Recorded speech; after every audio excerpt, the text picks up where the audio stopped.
So I remember that we would have come here and almost to the point of tears, we would have seen the condition that your family would have been living under.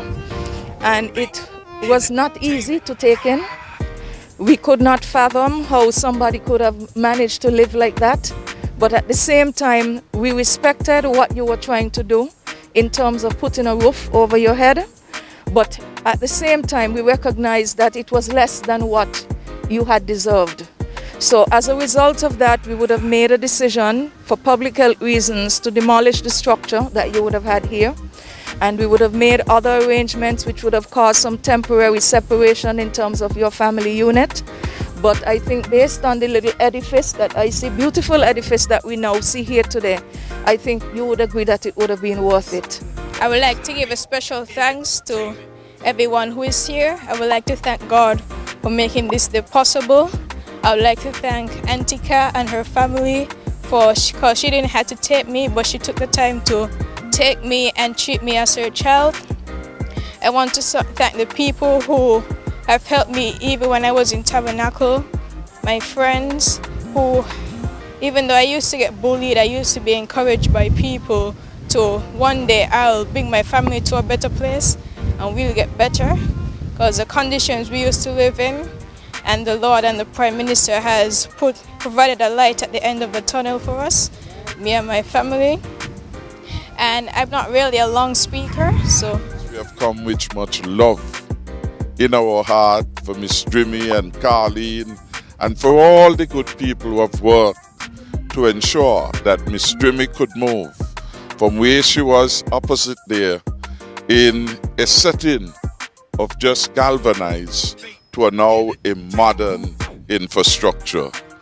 To see what was then and what now is, you could understand the metaphor when Anne Wrigley says that this is a 5-star hotel. A 5-star hotel compared to what was then.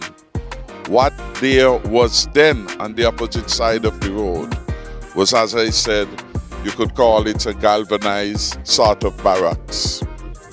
No indoor facilities in terms of baths and so on and so on.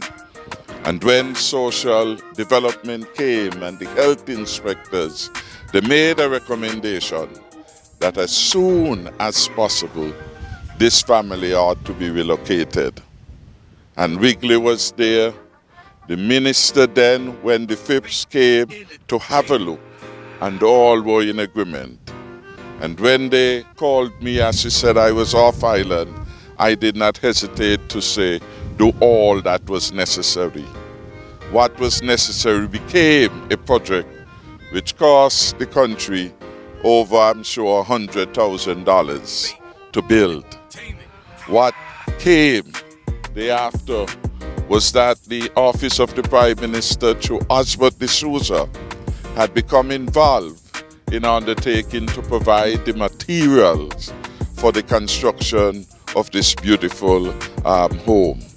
What came then was that the government recognized that we could not rely upon self-help if we were to get it done.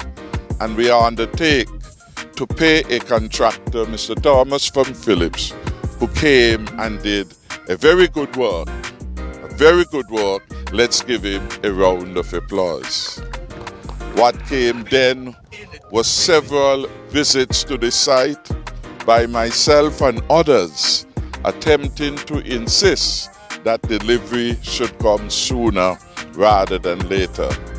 I am very satisfied having visited this during the course of construction, visited it when it was 99% complete, visited it again last week and the week before to see all the beauty that is inside.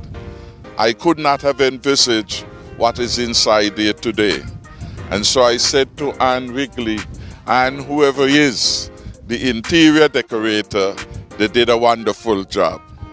She said the interior decorators were largely Mickey and herself. Give them both a round of applause.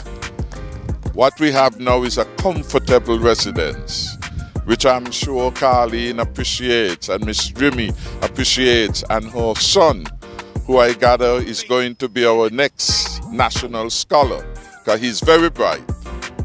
He appreciates what a wonderful difference the government has made. We have been able to do this because we want to govern with compassion in our heart.